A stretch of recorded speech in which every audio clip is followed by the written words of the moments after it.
Good morning, everyone. I'm meteorologist Justin Horner with a look at your morning forecast. We're going to see some gustier winds by this afternoon. Not a lot of wind right now, but it will pick up. So I want to let you know about that.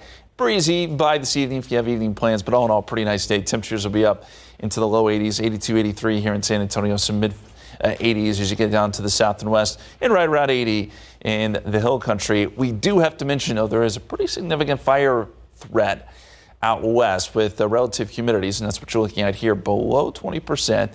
You've got wind gusts 15 to 25, so be careful, especially west of I-35. This weekend, mid-80s, bit more cloud cover, a lot more humidity, and we'll see fog potentially both mornings briefly. There is a small chance of a shower storm Monday morning. Otherwise, it turns warm Tuesday and Wednesday with another chance of rain as we officially start Fiesta on Thursday.